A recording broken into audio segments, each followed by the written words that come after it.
In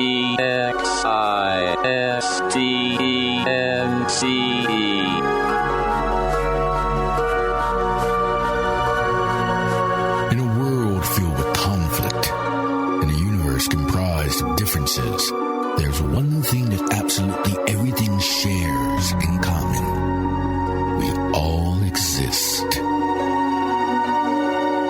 Including two guys named Jack and Michael, who like to chat about that very thing over a good cup of coffee. Let's pay them a visit, shall we? Existence Brewing.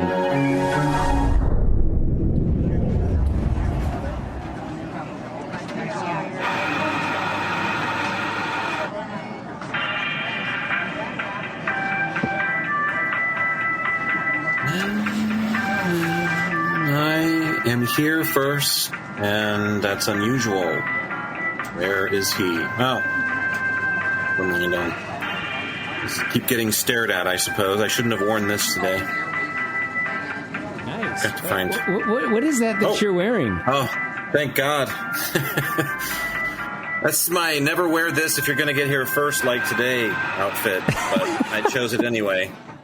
I like the feathers. Yeah, right. I got those on the way over, actually. Did you? Those are not part of the outfit. No.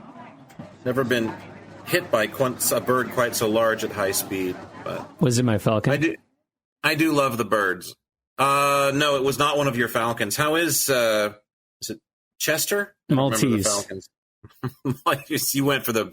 You went right for the how could I forget name. Yeah. Always lines up. So. He's doing good. He's gotten rather large. Falcons are actually a small raptor, but I'm glad to know he's growing. Ford is another really good name for a falcon too. You could never forget that. Although they haven't made the Ford Falcon in 40 years or something. But. Well, when you hand feed them and you provide them with regular nutrition, they kind of get rather large. Kind of like those little pugs that you see that are just massively overweight. This sounds like an excuse that some really fine physician would give for why a child's growth is going so nicely. I can hear the parent now. Why isn't he autistic? Why is he so large and healthy? Well, when you feed him hand-fed him food with, I don't know, yeah. You feed Maybe him it's the finest time foods on earth. to take him off of whole milk, Marge. Whole milk or skim on the string cheese. That was actually a point of discussion yesterday, briefly, in my house. Yeah, are you a fan? The girlfriend, she eats the string cheese, and so I did the grocery shopping last time, and they have whole and skim milk string cheese, and you can't tell the friggin' difference. I can't anyway, and so I was asking her, can you tell the difference? Because I'll buy one or the other if you can. And she said, no, I can't. I said, good, because there's not a human being alive that should be able to detect the difference between skim and whole milk string cheese, since it's just string cheese. So I'll just keep buying whatever. In fact, I think it's the same thing. I think there's some purists out there that might be able to distinguish. I disagree. I think it's the same thing, and no one can distinguish it because it's the same thing. And anybody that says they can tell the difference is lying because it's the same thing. Now, what about the organic string cheese versus the conventional string cheese? I'm sure that's indistinguishable. Organic versus filled with nitrogen or nitrates and fresh growth from the hormones. Hanford Dairy, yeah, the reservation here in Washington. It's a glow stick. Those are the ones that you can break and shake up the stuff in them, and then they actually glow in the dark. That's the Hanford string cheese. Yeah. You know? This conversation reminds me very much of when my daughter, you know how, you don't probably know this, but there's this big thing in parent circles where you ask the parent, and they track the child's percentile. For whatever reason, some parents really grab onto this. And so the pediatricians always, and it's always a big thing, like probably, when they're first, 3 years of very early life. Formative years. Formative years. I know this phenomenon because my brother has children, and I went through this with each of his child. In fact, we used to get cards, like Hallmark things, congratulations, yay, you're in the 85th percentile, and it was a reason to as if they have a choice, right? Well, seemingly, it's just to let you know their child is better than 1/15 of the other kids out there. Or whatever. Absolutely. So they start tracking these kids and pacing them rather early in life. And our youngest daughter, who's actually going to be 9 years old tomorrow, it's going to be her birthday. So that's a whole nother topic. But yeah, so she was very small, and she's still a very, very small girl for her age. And there was this time when we started buying whole milk to kind of try to bulk her up. And for whatever reason, nature just won out. She's still small. And we just, I started gaining the weight. That was the problem. That was the real problem. Yeah. But I always thought that the percentile game was just talk about a recipe for failure, because I mean, at what point do you say, hey, your kid is who he is, and she is who she is, and there's nothing where you can really do about it? Well, milk is like gasoline, if you ask me. Milk has always been like the fuel that we put in our cars, unless, of course, you've gone EV, which is kind of like off the radar in some ways. That would be the almond milk, possibly. Yeah, EV is kind of like how do you milk an almond, by the way, too? I've often wondered nipples, that. So they don't have teats. How are they allowed to call almonds milk and cashew milk? You can't milk those things. But anyway, another time on that. But no, milk is like gasoline, because out west, at least, there are 4 grades of gasoline: 91, 89, 87, and 85 octane, which they actually sell in certain states. They do not sell that where we reside. It's not allowed. But the lowest grade of octane that I'm aware of that's allowed is 85. They sell it in Nevada and a couple other states where you can get away with a lot more pollution because fewer people live there, and who cares about the environment, right? So there are 4 grades of gas, and then there are 4 kinds of milk. Yeah.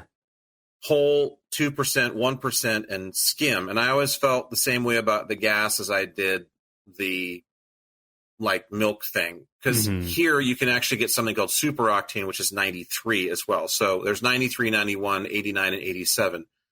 So to me, there's whole milk and 2% milk. It's the only thing that exists. Skim is just white water. There's no flavor to it. It's a waste. Anybody that's drinking skim milk and says, "Oh, it's milk," it's not milk. No, I don't know what it is. Just drink water. That's been and then 1%. Why bother? Because 1% is in between. Okay, it's actually milk and it's not milk. So why straddle the line? Let's just make a decision one way or another. So gasoline is kind of the same thing. It's you can either use the really good stuff if you have one of these fancy cars. I used to have a car that required super unleaded. So you use the 93 if you want, but then at the low end, just put 87 in because it's just a car. But 85, don't ever use it, even if you're there. I remember having to have that talk actually with my ex-wife when we were visiting a state that had 85 octane, and I noticed it. I think it was Nevada. And I said, look, if for whatever reason, I know it's always my deal to gas the car, but if you have to leave in the middle of the night or rush me to the hospital with a severe injury or whatever, do not put 85 octane in our car. That's not. So you're an octane guy. So you're what octane do you put in your tank? 87. 87. I said, I just use the regular stuff. Yeah. But okay, me too. I've never a car that's super. I've never believed in putting in more or a higher octane, but I never even thought about putting the correlation to 1%, 2% and whole milk into the equation of high octane. Because if you think about it, the only milk you really should be drinking is whole milk. Well, that's the only real milk that there is. Yeah, there is. It is the only true milk that's not. I'm a 2% person. But I count 2% because it still actually tastes and feels like milk. But like I said, skim, that's just white water or whatever. I don't know what that is. And then 1%, why bother? I've never even had 1% milk. They shouldn't even make it. It's ridiculous. They shouldn't. That's that overage of choices thing that we just need to. And I'm Mr. Variety, as you all know, but still there are some things we just don't need. So the folks that make the 1% milk, get a fucking clue. Get rid of it. We don't want it anymore. Get rid of 1% milk. That'd be an interesting thing to look up, because I wonder if there is a vast sales difference between the 1%, 2%, and the whole milk. I would imagine that a very small percentage of the consumer population is buying whole milk, And I would say that a very small percentage of the consumer population is buying 1%. I don't know anybody that buys 1%. I think 1% that the stuff that they must like give away to the local So why shelter make it? or something. Yeah. So that's what I mean. Why bother? It's probably the 2% or the non-fatters, and the non-fatters just should not drink milk at all. I think the invention of 1% milk just obviously shows the dilution of intelligence that must be at the table in the world of dairy farming, like product management, because this had to have hatched from a bunch of idiots that were sitting around the table one day talking about what you're saying, which is the propagation of milk for profit. And then somebody says, hey, why there no 1%? We got 2. Why not 1? And for that matter, then what is 3? So if we've got 1%, then why don't we have 3%? Or is that in some ways more than whole milk? Because I don't know what whole milk is. Like 5? I don't know. It's just, to me, we don't need that choice, to me. Wow. Okay. But then again, we also don't need lemon lime Oreos and any of that shit either. And we definitely don't need any more of these corporate handshakes between, like, what did my girlfriend say she saw the other day? Flamin' Hot Cheetos, macaroni and cheese. Okay, that is just a hell all of its own. Not only because it would rip the interior of your body out from the inside. It's got to be as toxic as anything that a McDonald's churns out and calls food, but also it's a corporate handshake between these companies that are all in bed together now trying to figure out new ways to intoxicate us with what they call food, which is not. I actually saw one just a few hours ago. It was a Cheez-It that Taco Bell has decided to team up with, and it's a giant Cheez-It that it's like a tostada, but instead of it being a traditional tostada, it's just a giant ass Cheez-It. Have you seen that? See, and I would have a lot more respect. I have not. I would have more respect for it if they would call it a giant ass Cheez-It and just make it their own product rather than slapping Taco Bell's logo on it and then forever keeping me away from it as if it were possessed by some demon that were personally after me because of some vendetta that was thousands of years old. Okay, so we have the answer. We have the answer. Thank you, Mr. Producer. So I guess out of all the total milk products, the number one seller is whole milk. Whole milk. Yeah, okay, good. That's actually like milk. That's what I drink. And then the number 2 is 2%. Which I would think would also be true. Yeah, and then it's 1%. And then it's fat-free. We thought that for a minute there, we agree on something. Crazy. Yeah, absolutely. Jack Hansen is like an average American in some ways. I don't know whether to hurt myself or actually feel in some way like special for the first time in a long time. An average American.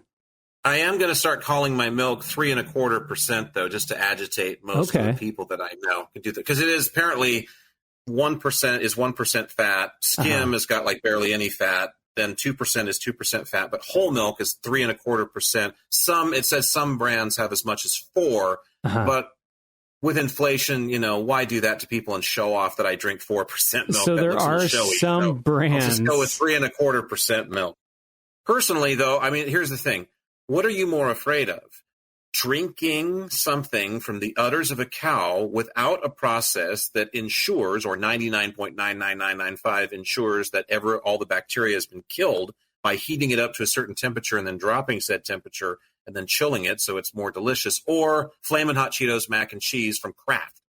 I mean, so the CDC is actually like telling me don't drink raw milk. It's bad for you. And yet Flamin' Hot Cheetos, mac and cheese from Kraft, totally permissible. It is pasteurized. I think there's something upside down in our world. I don't know what it is, but yeah, it is pasteurized. Yeah, it's very interesting. So there was a coworker of mine who has a fair amount of chickens, and he's been bringing in chicken eggs from his. Oh, I love those. Fresh chicken eggs. Fresh chicken eggs are amazing. They're beautiful, but he doesn't put them in the refrigerator. And I said, well, so why do you have to why not put them in the fridge? And he said that they don't require it for some reason. And I think it's kind of along the same lines, is they're not mass produced. And so therefore, I guess they're safer. I don't know. But yeah, he doesn't put them in the fridge. I would think you wouldn't need to refrigerate like actual eggs that they might keep for a fair amount of time without refrigeration. I know a woman who I used to work with who has chickens, And she has a lot of different kinds of chicken. She specializes in, well, I'm going to get one of this kind and one of that kind. Kind of heirloom varieties. So whereas most people go for like the poultry orphanage with just whatever they can get their hands on that needs, attention, and lay me some eggs and I'll clean out the coop and we can be friends kind of thing. She's got the one with the mohawk. She goes for the ARC thing with her like birds, her poultry, because she chose one of everything. And they all lay a different kind, a shape, like they're all, I guess, pretty much oval shaped. But some of them lay smaller eggs, some of them lay bigger eggs, some of them lay mint-colored eggs, blue eggs, brown eggs, dark brown eggs, chocolate brown eggs, white eggs. So when I get these, every so often, when the opportunity permits and we get together for, coffee or tea or whatever, and it's becoming rarer and rarer. I haven't seen her in, I would say, over a year now, but I usually get an assortment of these eggs, which are similar to like the eggs that you might find in some kind of a poultry industry advent calendar if they were giving out such a thing, because every compartment of the little egg carton has a different kind of egg in it, and you're just going, oh, what's this one? And she knows, of course. She's like, oh, that's from the steelhead Americana that I have that I just got, and she's a beautiful bird, and her plumes are, and she'll tell her name is Gloria. So I love chickens. Yeah. Gloria.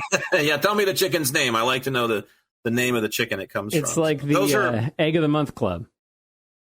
That's become a big thing, and I'm also really big in that, although labeling is something that I only hope that I can trust because, cage-free. I heard somebody barking about that the other day. I don't know why, but it was some man, and he was just like, you're damn cage-free bullshit. And I was just like, well, how would you like to have your beak cut off and be stuck in a cage that was just barely big enough for you to move a half a square inch one direction or another? Yeah. Not that that's possible. Look at you, sir. You've been eating too many Flamin' Hot Cheetos, Kraft mac and cheese things, I guess. But yeah, I always buy the cage-free eggs, but I try to look for the free-range ones too. And when you look online at, I want to be a responsible egg buyer, man, it's a lot. It's like they tell you, okay, you've got to do cage-free, but not only that, but also free-range and then certified organic, which means that the landscape that they walk ensures that they're only pecking at things that have not been treated with pesticides and that sort of thing.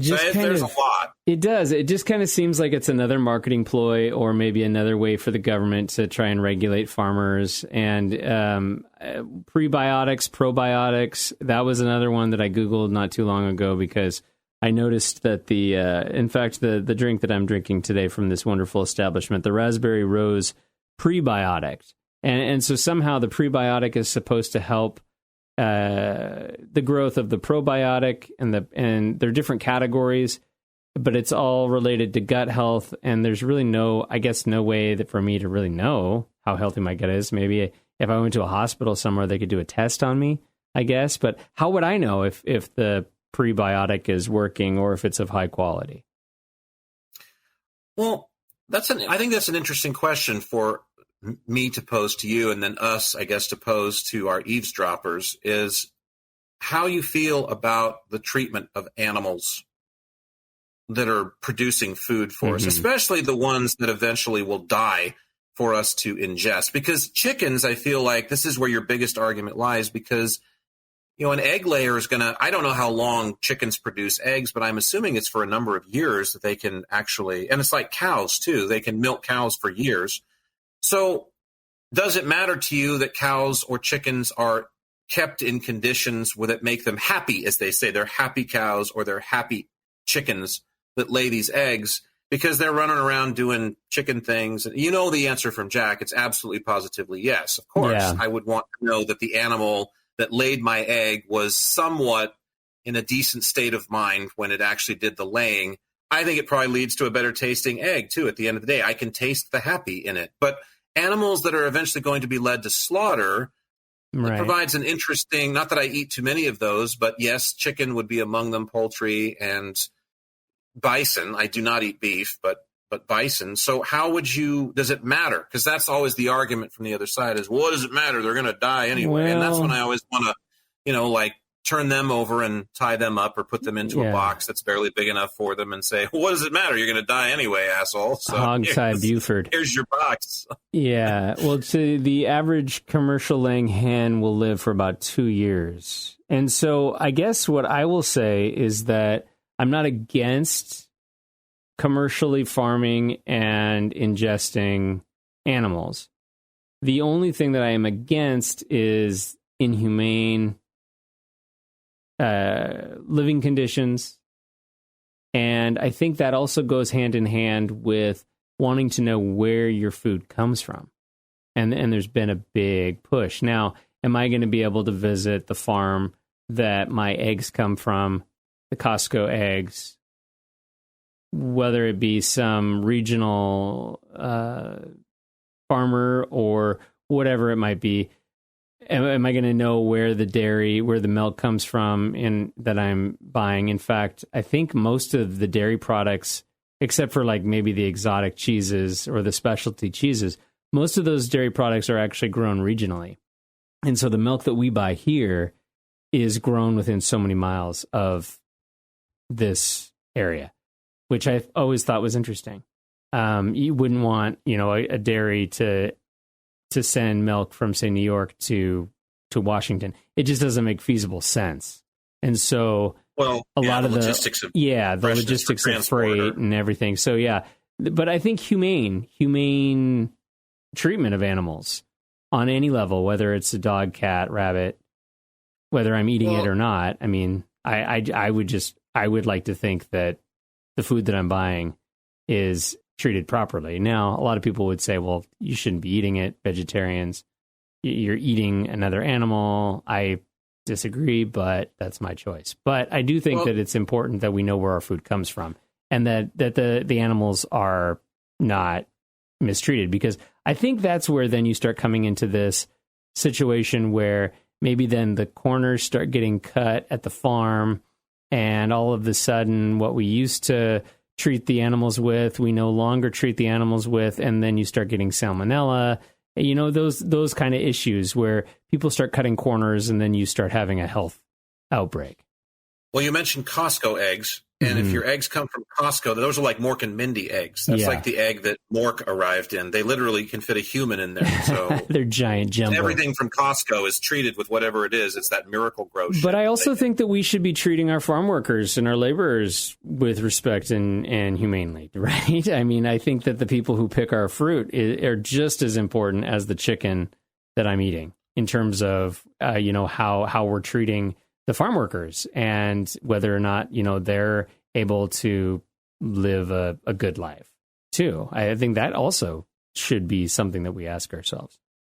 Yeah. I know there were some videos that surfaced some years ago. A couple of guys who were working at a Tyson plant, I want to say somewhere, snuck some video footage out. I guess that's a big deal. Like if you're filming this stuff, you could not only get fired, but you can get whacked by these people are serious. I mean, I don't want to say that, that obviously indemnifies the Tyson company as possibly being hitmen. Right. But they don't want onlookers is what you're saying. They just don't.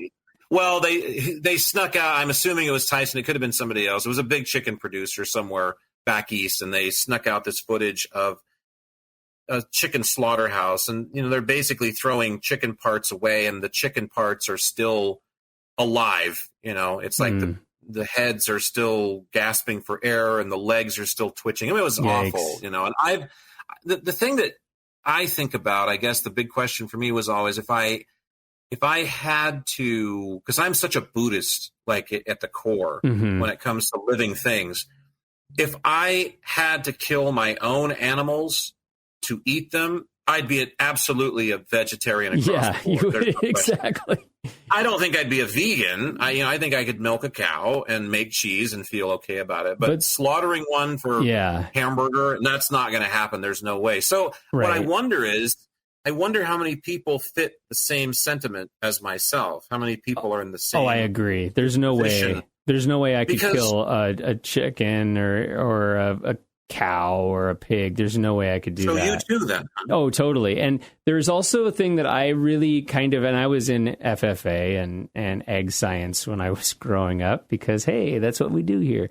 But no, I think that one of the weird things was butchering a pig, and I did not like that idea. It was something that stuck with me, and the meat that comes from, my father-in-law is a rancher, and the meat that comes from his farm, I feel okay with. But if I was cutting up the beef, there's something about knowing how the sausage is made and being in close contact with the meat. And some people would probably say, well, that's why I hunt, because I like to know where it's coming from. And hey, that's great. You do it. But there's a difference between filleting your own fish that you caught out of the river, which would be amazing, and I think, butchering your own cow. For me, there's a difference there.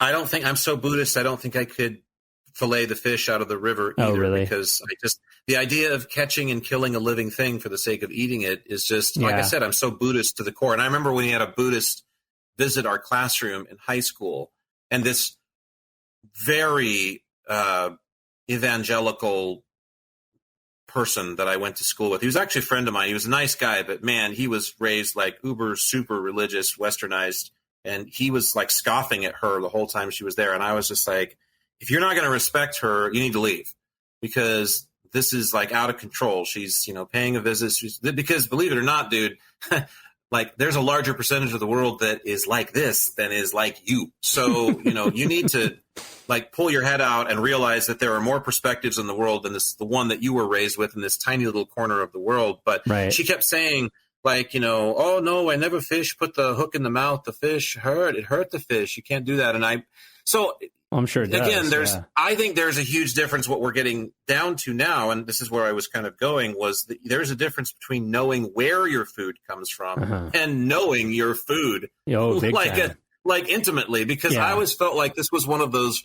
ruthless rites of passage of 4-H and other like farm, just that whole lifestyle in general. That kind of gritty. My father-in-law living it. And I don't want to take anything away from these kids, because I enjoy the county fair and I like looking at the poultry barn and the giant vegetables as much as the next guy. In fact, I think I like it more than most people who go there and still stare at their cell phone. It's like, why are you not doing something?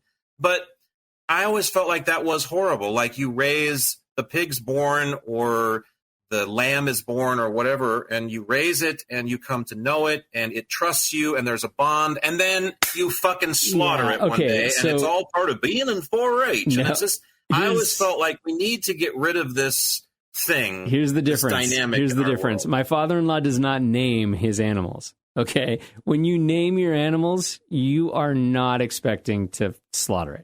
If you have a goat and you have, one of these farms that's just really not a farm, it's a property that's in the county that you have pet goats, there's no way you're slaughtering them if you're naming them. I mean, that is the difference. That is the line of demarcation. If that's your business and that's your livelihood, it's a number, and it's no different than anything else. And my father-in-law actually doesn't even kill the animals himself. He actually has a professional butcher come, and they do their thing, and they give him he even do it himself. So he doesn't do it himself. He actually sells he takes care of them, and then and I've never talked to him about this, but maybe that's part of why he has somebody else do the butchering. But he actually sells a lot of his to a market, and so then they just go away on a trailer and they never come back. I want to float this out. There's probably as a lot of things that come from Jack, it's probably a little too abstract for some people, but I think this might resonate with a few people, because this happened to me. I went vegetarian for a while. Now, I have unfortunately learned, and maybe I'll go back to it again, because I actually went a pescatarian more than anything. But because I still ate fish and shellfish. It's funny because my girlfriend had the same experience. So the first thing the end of my experience sadly led me to, my body has been conditioned to receive its nutrients from enough animal protein sources that I really had to go back to eating at least some chicken, and the occasional bison. You have to supplement it, which because it just, my body was just not able to get by on the proteins that were available from legumes and these, few other sources that were plant-based. And I really did try, because I really did it for the purposes of what we're talking about today, which is I'm not going to eat another living thing unless it's a plant. Baxter Black, if you remember who that was, he never got really popular hugely, but he was a funny guy. He had a great routine where he sort of pokes fun at vegetarians in a nice way, talking about, well, vegetables are living things too, and the plants are scared when they're going to die and all this. But anyway, a living, crawling, breathing thing that has, if you're on this earth, you are going to inconvenience a living organism at some point in time. But here was my theory about that, and it goes back to the theory of this: everything is energy. That all things are comprised of this magical stuff we call energy, and science would not disagree. That's the beautiful thing about this. You couldn't get into a theological throwdown over the fact that everything is comprised in one way, shape, or form of this thing, this nebulous kind of thing we call energy. So the animals all are made up of energy, and this includes their emotional states. And yes, we know animals have them. Have you ever owned a cat? Cows generally are pretty middle of the road, but you've seen them cantankerous. You've seen them in a loving. Animals have emotional states. And I think it goes right down to, the smallest of animals. I think the crab that you can eat, also kind of has its good days and bad days emotionally. So everything has this energy that's attached to it. Right. And so here's what I took notice of. When consumer-based animal products, direct, not necessarily milk and cheese and things, but the flesh of animals, the flesh of bisons and chickens and things were ceased being consumed, my load got substantially lighter energetically, because I do believe that these animals know fear and that they feel pain and suffering undoubtedly throughout the course of their lives as farm-raised animals, regardless of what farm it's on.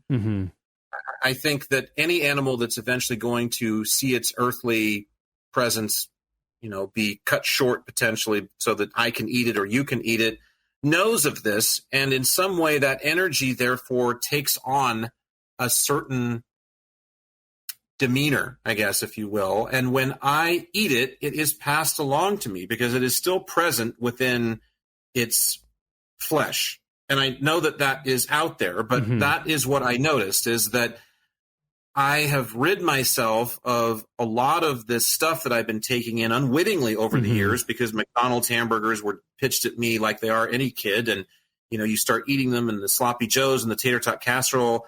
And all of that stuff contains within the former living compartments of it, this energy that isn't all that good.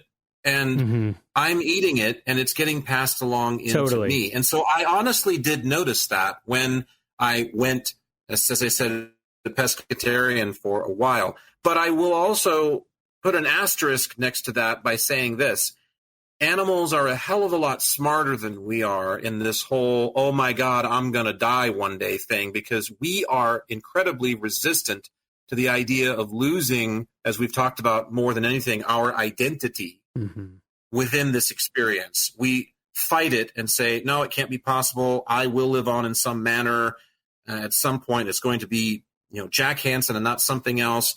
Animals are very cool with that. They have, I believe, an innate knowledge that they are on the clock once they get here. Yeah. If you can't tell me that the butterfly, which arrives as an egg and then turns into a chrysalis, and then that process, and is maybe here for fleeting weeks at the most, is not aware that their life will be fleeting weeks in the span of earthly rotations, and they're totally fine with that. They had their turn, whereas some animals like giant tortoises and sharks live hundreds of years still, and they get a turn that's even longer than, thank God, most humans that can sit down here and do damage to them on the planet while they're here.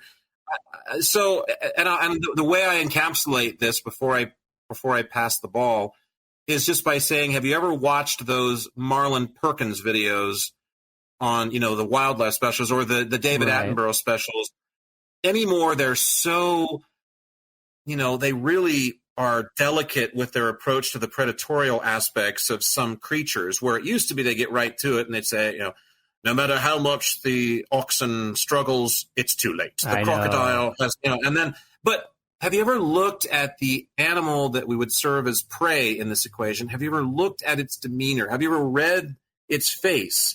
There is that, it seems to me, I see it. I don't know if other people do not, but I see, yes, there is a will to try and escape. Yes, there is a will to survive in this earthly sense in some way. I got to get away from the fucking crocodile. I got to live. But once it's captured, there is a capitulation that says, it's all right. It's okay. Because I know that not only is this for the reason that is right, in the sense that it goes to a chain of things here, a chain of living things, and now I'm going to nourish the crocodile. Right. I also will come back as something else and have another opportunity as a gazelle or a whatever. There, I spy that knowledge, that absolute, that knowledge that is inherent to them on their faces in these videos. And I always have, and I always wondered what it was. And so when I went pescatarian for a while and had this experience with the energy, that's when it became apparent to me and the light bulb went off.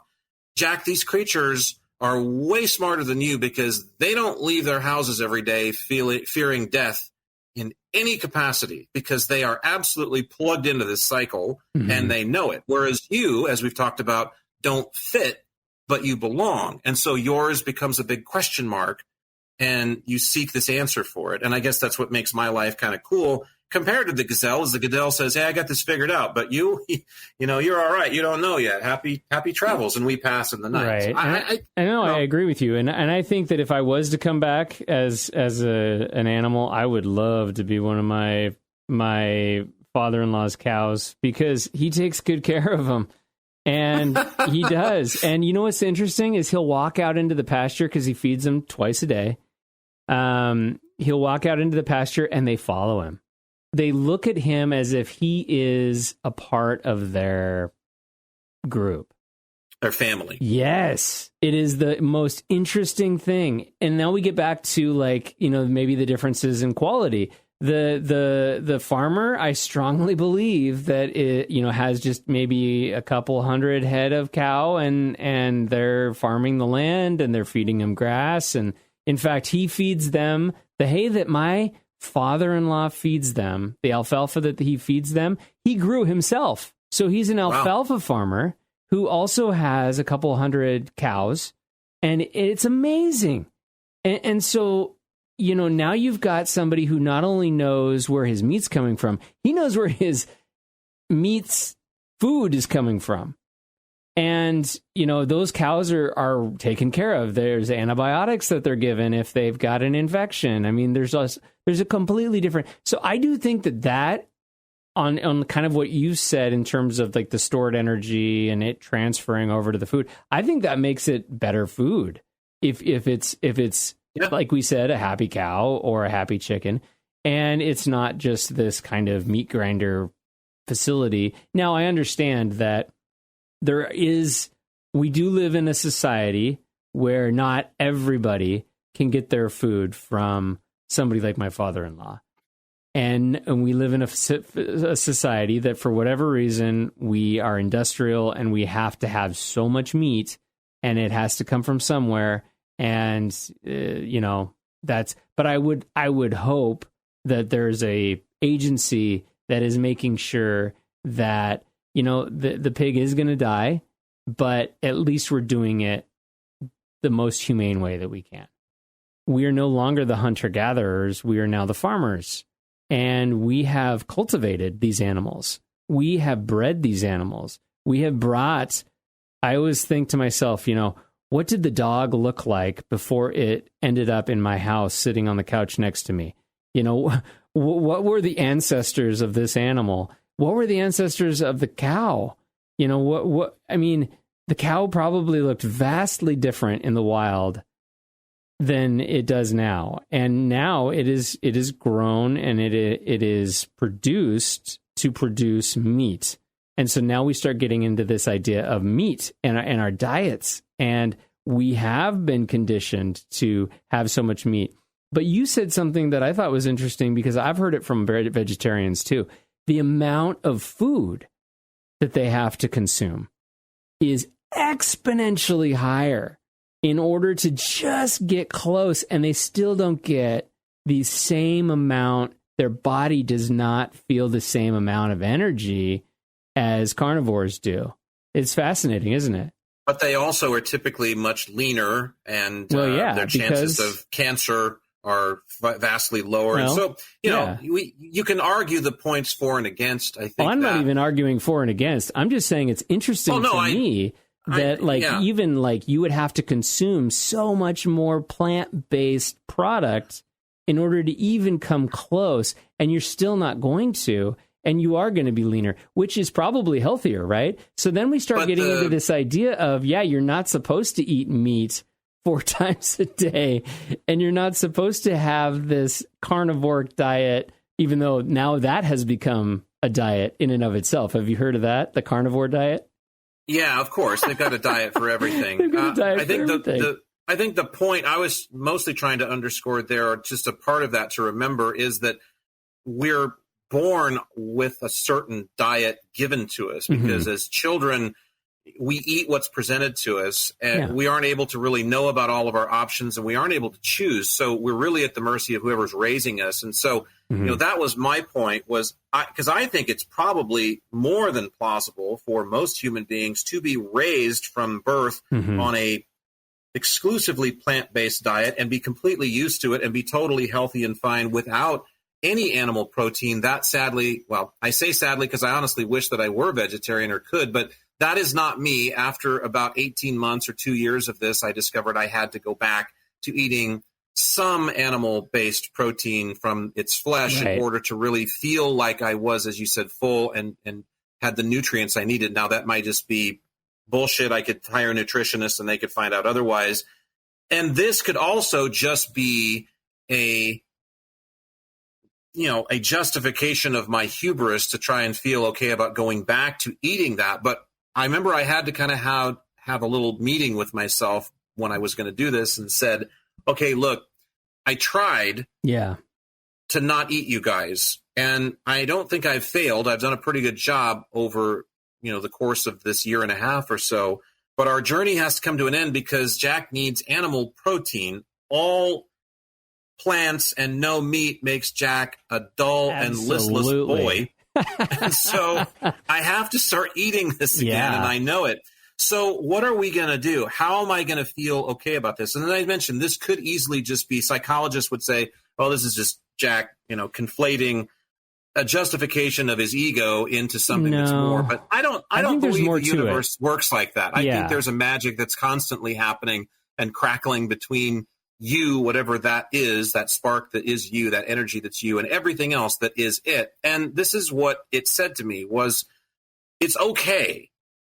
It's fine for you to eat bisons and chickens again. But for God's sakes, please, before you do it, just say a little thank you.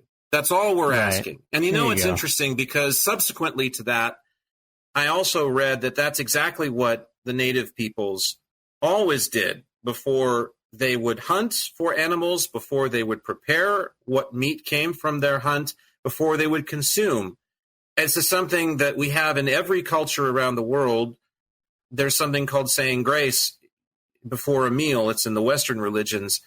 That's something that's funny because as a kid who was raised by a mom who really said, be open-minded, but in a lot of ways, kind of at the same time had her nose in the air when it came to, Western theologies, or at least organized ones, and sort of you need to eschew some of these traditions.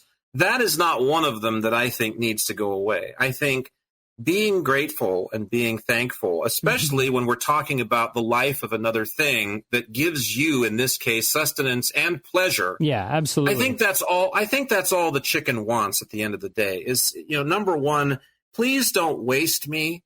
Please eat as much of me as you can. And number two, be thankful for the fact that I'm not alive anymore so that you can have something to fill your tummy and so that you can enjoy my rich buttery taste roasted over a fire.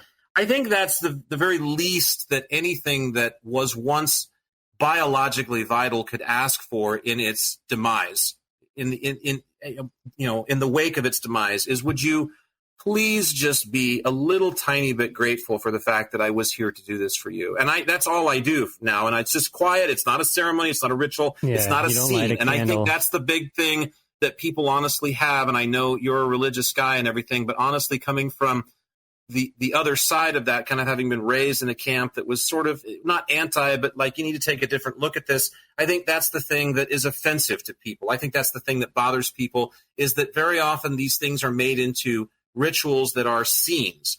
And I'm not offended when someone wants to say grace before Thanksgiving dinner or wants to say a prayer. That's fine. Prayer is just energy. Yeah. Prayer is just an exchange of whatever it is that you believe. If they say God, well, it's everybody's different idea of what that is. But I think this is where it bothers people. So to me, there's a quietness to this that needs to be exercised. There's a silence that can actually, it's never silent because you're saying it, but saying it to yourself is just as empowering as saying with everybody holding hands around the table for 5 minutes. So to me, this is what you do, and it goes a long way towards pasteurizing, if you will, your doing this. And, it's funny because we started by talking about pasteurizing milk. Yeah. And to me, that's what you're doing. You're kind of heating this to serve it in a spiritual sense, if that makes sense. And I think it makes you for a healthy individual if you're grateful for what you have in front of you and you understand that something had to sacrifice its life for you to have this food. Because I think that the alternative is somebody who, like you had illustrated before, doesn't have that same connection to its being or another being's being. And I really do feel like there is a disconnect there. And maybe he's devolved or she's devolved because they don't really have that connection. But no, I think you're absolutely right. There was something I wanted to add to this, though, too. And this is a topic that I've thought a lot about in the last year. And that is the diets of our ancestors was vastly different from the diets that we have today. And our ancestors, for the most part, were eating locally grown and locally sourced fruits, vegetables, meat, dairy, what have you. The amount of dairies that were in regions was far greater. And there was just a different concept of, well, no, this is real food. There wasn't this like kind of conglomerate sense of, well, that's that, all of our bread comes from Acme. And they're just over in California, and all that bread is, sent up here. You know what I mean? Like there was a regional sense of food, and very few people, because of maybe refrigeration or technology. But see, now we have the technology to where you can have something from halfway across the world. What you're talking about with where the food comes from. I think this is where we get into what's really killed our diets is the convenience factor, is the processing that goes into that convenience factor. I mean, yams only came up during the fall. And they didn't come from a can. They did not come from a can. Right. They were not chopped up and made into tater tots or fries for you to, and so it's a wonderful thing to be able to have access to those foods at all seasons. But the cost of doing it is pretty high because the processing that goes into even just frozen vegetables or canned vegetables, like you're saying, is higher than you might think. And the nutritional value drops tremendously as a result of it, because your body, after all, is a biological organism that's designed to intake other biological entities, its organisms, in order to sustain itself. So, yes, while green beans from a can are nice because you can have them in December when green beans aren't coming off the vine, there is a cost for that, because green beans off the vine is what your body really wants and can use and break down the most. It's going to use most of that, whereas a lot of whatever's in the can is going to be like, okay, I can get a little bit out of this, but not as much as I'd like to. Unless your ancestors came from New York City or some other major metropolitan area 70 years ago, our ancestors weren't eating from a can as much as we do now.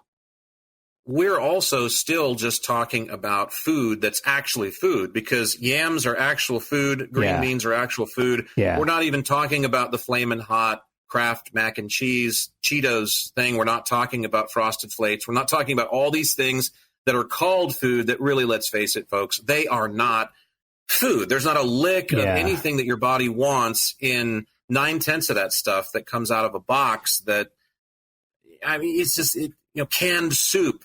It's a nice idea, but the sodium levels alone. I also think, though, there is room for eating in a global sense, and I'll give you a great example. I think it's a great example. A lot of the sailors who came across from Europe on the Atlantic, to the New World, fat chance of that. But, a lot of sailors in those centuries, in the 14th, 15th, 16th centuries, during that age of, what they call discovery or European, movement around the globe, a lot of them suffered from a condition called scurvy, where their gums would bleed and their teeth would fall out. And that condition was very well, I mean, I don't think it was eradicated, but it was treated and had saw great success with a decline in the number of cases when those people were introduced to citrus crops, because that's exactly what cured scurvy. That's what reversed the condition, was fresh limes and lemons and oranges and grapefruits. There's literally no better cure in the world for a periodontal condition like that than our bodies need something it. that comes off the tree. Yeah. And yet these are things that are completely foreign to a lot of the European continent. There are small things they call lemons that are grown in the Mediterranean region, but they're not nearly like the lemon trees that are around the equatorial bands. And, so again, where I think you got a great idea with setting the table with a percentage, maybe we look at going 60 to 70%. This all came from down the block or down the street or up the road. And then we get into this came from the next state over, or this came from a couple states away. And then the pineapple does come from halfway around the globe, but thank God we can get it because we love it. And we just make sure that it's fresh and, to the best of our knowledge, is sourced from the way that the pineapples are being treated in the most humane fashion when they're harvested. Well, and I think just having a general awareness of where your food comes from, that's healthy, because you're ingesting it and you're putting it in your body. You should really know what you're putting in your body. And for me, that's kind of one of the reasons why I've stayed away from supplements. I work out daily. I try to. And one of the things that I'm always very hesitant of is just running into GNC, and not to bash GNC, but just running into fill in the blank and grabbing Good for nothing company. And grabbing a giant, big, I don't even know what you would call those things, and just, immediately start putting that into my diet of, oh, wow, look at all these vitamins and minerals it has. And I actually had a professor once tell me, yeah, you're going to have really expensive urine, because if you look at that, it's 400% of your your body can't use it all. Your daily value of vitamin C. Yeah. And so you have really expensive urine. So it's kind of that idea too. It's like, maybe they're putting that in there because it's more of a gimmick than it really is something that's you need, right? Yeah, that's true. Well, my doctor, she's fantastic. I can't say enough about my doctor. If she were like a global company, I would have no problem plugging her because she's amazing. And I vetted her very well, by the way, because I was sick of going to doctors that could give a shit about me or anything that had to do with me or making anybody feel better, for that matter. And I feel, again, we've talked about doctors on the podcast before and why this happens to them, but the large local grist for physicians was over. Jack was going to find himself a good physician that, and so I found a real good one. She's awesome. And I feel so much better in a lot of ways since going to her. And I've only followed maybe 20% of the treatment regimens that she's recommended at that. But I do know this, in sitting down with her for my initial consultation when I had my first visit, I guess it was sort of a physical in a manner of speaking, or a quasi-physical. When you were kind of you were interviewing her because you were like, okay, I need to see that this person has the credentials. She was curious. She was curious about like why did you choose me of all the people you could have chosen? I said, because I looked through your reviews and your clinic's reviews and I vetted you really well. But like I said, I made a good choice, and I've tried to recommend her to a few people since then too, but she's just so busy, which is great. And I hope she's practicing for a long time. Because by the way, everything in her chart screams she's doing exactly what she should too. I've had the pleasure of looking at her chart astrologically, and she should be a doctor, and she's right where she needs to be as far as that's concerned, and she's happy doing it. But when we first talked about my diet, I know she could not help but extol me enough about my diet. She said, well, as long as you're being honest. And I said, I never lie, especially when my money's on the table like this, because after all, I'm paying you to help with so what good does it do me? It's counterintuitive for me to lie to you. It's like lying to your priest or your rabbi. Right. That's pretty stupid. I mean, there's a confidentiality thing here. I get it. You're not going to go running down the street and tell everybody that Jack eats Count Chocula. And even if you did, I wouldn't care because I don't have any secrets. But she said, if this is accurate about what you're telling me you eat every day, your diet is fantastic. So keep it up. I mean, you are conscious of what you put in your body and it's working for you.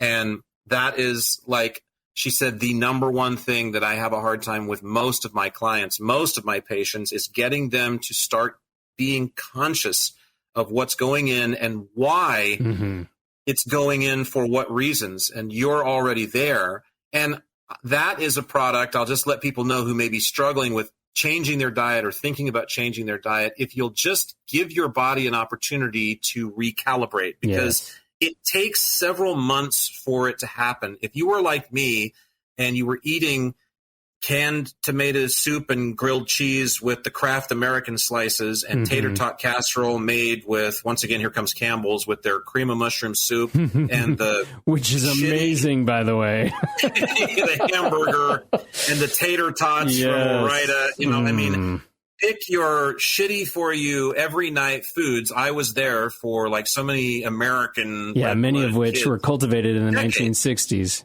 Correct. Mom fed us really well. I'll give her props for that. But when you graduate to being a young man and you're out on your own, and then it becomes your choice, even if you're home alone, let's face it, Pop-Tarts and Top Ramen start moving to the top of that pyramid that you create for yourself, and your body wants nothing to do with either one of them. So when I got conscious, because I started having health problems at a young age, and so when I got conscious of, okay, Jack, this is what's going in, there's a literal scientific equation to this, and you know about it because you studied it in school. It's time to get in touch with it. And then it's time to also get in touch with it on a level, of course, that you're aware of too fully, which is this other layer, this layer that permeates most of our experience, which is this spiritual thing we call the spiritual thing, because there's a huge connection there. But if you'll give your body a couple of months, 2 or 3 months to adjust, what your body will do, I think it started happening for me anyway, is it will start talking to you. Yeah, give yourself a chance.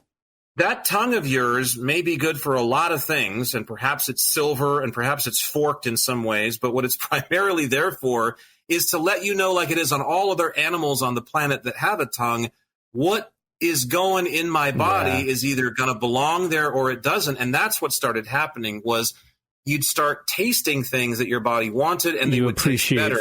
You appreciate food so much more. Put the spoonful of Count Chocula in there, and although in years past you just munch it up, this time your body goes, what is this? Well, what's happened to my Count Chocula? And what's happened is your Count Chocula is the same shit that it always was. Sorry, General Mills. I love Count and all the Monster cereal gang. I say hi to all of them. But it's terrible for your body. There's not a lick of nutritional value in it. Most of the cereals are that way, and that's done by design. But the point, the end point is that although your spirit is woven in with your body, there is a constant separation there because your body is the vessel that whatever this energy is that we call spirit occupies. And so what happens is that process in a very healthy manner separates the two so that your body, yes, it's yours, but it's recognized for the vehicle that it is. And that spirit sense that you have is attuned to it and says, okay, what just went in the gas tank is not something that we're going to run very well off of. That doesn't go in anymore. And I think it's that process that we have to, as I said, recalibrate and get back to again. We're born with it, but so many of us, it's flattened by the time we hit 4 or 5 years old because we've been fed so much garbage. Even in today's world where we're supposed to be more acutely aware of it and all that, I don't think so. Well, it's culturally driven. It is very culturally driven. Diets, I mean... It's financial. It's financially driven. Well, Michael, that too. I mean, that's hand in hand. That's hand in hand. Because that's what I meant by culturally. I've got a sibling who raised 3 children. I've got a best friend from high school who raised 1 child, and both of them came to me and reported the same thing after we hit about age 4 or 5 with their child, which was, look, I don't want to feed them McDonald's either, but it's cheap and they'll eat it. And I want them to shut up and get this over with when they're left in charge of them. Okay, you can't do that. Yeah. I mean, I can't. I know, coming from Jack, Mr. Childless over here, but you can't just cop out that easily. I mean, it's just It can't be. We cannot lose, years of our existence here and suffer with the diseases that we've been given to suffer with because of these things, because of the fact that you just don't want to hear your kid bellyache about not wanting to eat anything else but McNuggets. Don't ever feed them that stuff. Right. Don't introduce it to them. And if it gets introduced to them some other way, tell them you're never getting it from me. And then you're on your own, because that's what you should do. And I don't care about the bellyache. You and I we're speaking to the choir here because you and I are so on the same plane on this one. But I would say that if somebody's out there in the audience they are eating fast food, let's just go there. They're eating fast food from Monday through Sunday, and they have no intention of changing their ways. I would say just choose one meal a week that you eat fresh food, that you know what it is. You don't have to look at a label. Just choose one meal and try to get back in touch with what your body needs and what it's trying to tell you it really needs. And that it was designed to run off of just one meal a week. When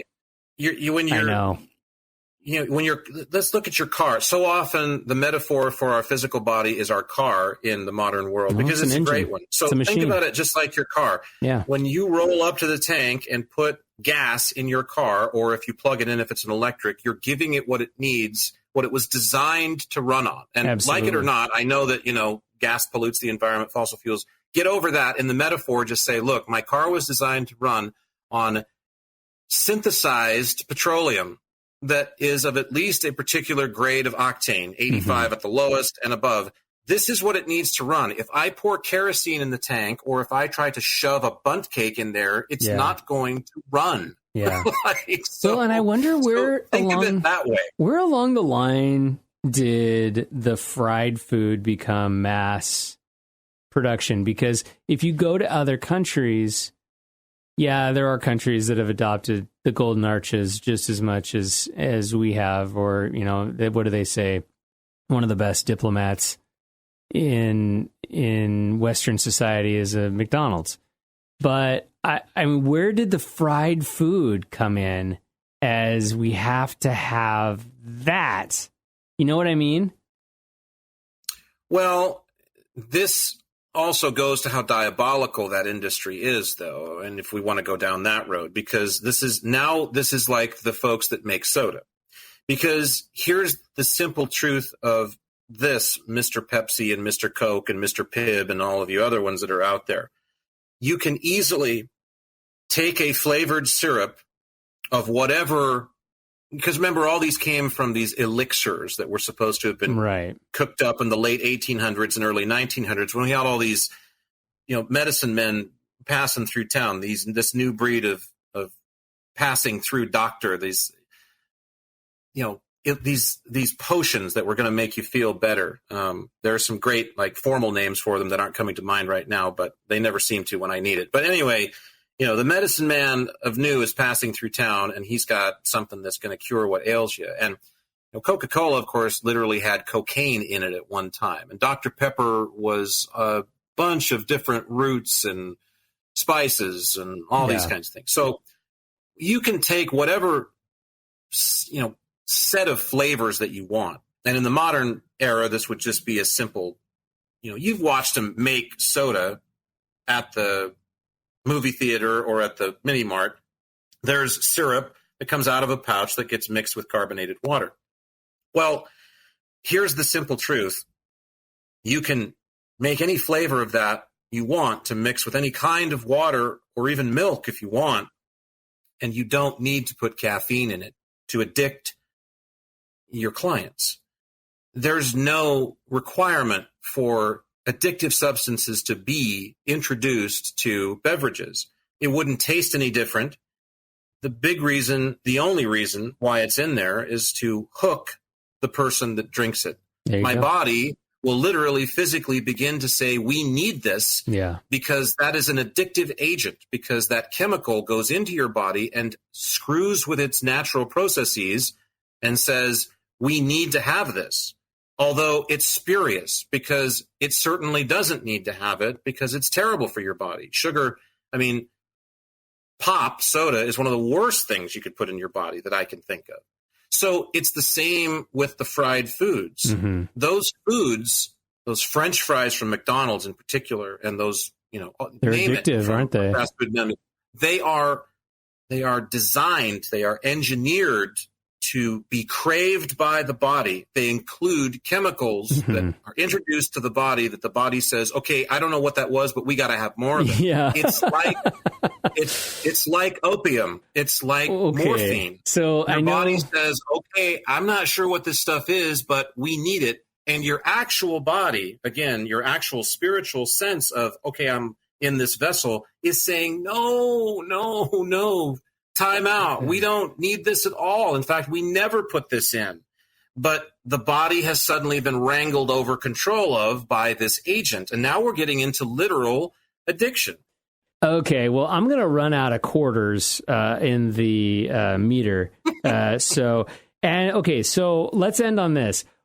I'll go first, and then you tell me. But I will say that my number one fast food vice has to be, and I don't have them very often. I can't even remember the last time I had them.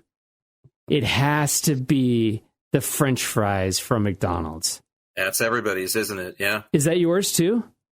No. What's yours? I have not eaten at or under the Golden Arches for well over 20 years. So what's your fast food vice? What is your guilty pleasure? I know this makes me sound like a little overly harp playing, but I really don't eat fast food. No, but ever. If you did, I would say going out to a restaurant, I don't know that I have a vice necessarily. Mine is the French fries at McDonald's, hands down.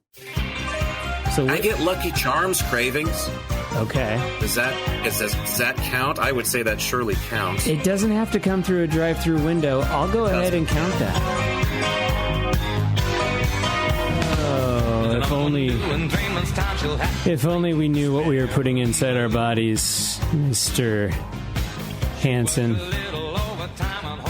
Well, I think that's all the time we have for today. I think it is too. I think it's time to go get a garden burger.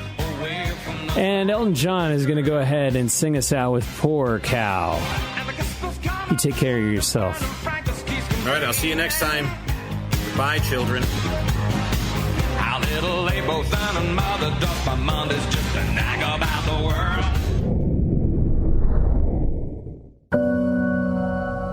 Well, it looks like Jack and Michael have finished up their latest chat about all things existence. But if anything they said got your own Existence Brewing, be sure and catch their other talks at existencebrewing.com and drop them an email to share your thoughts using contact@existencebrewing.com. Existence Brewing.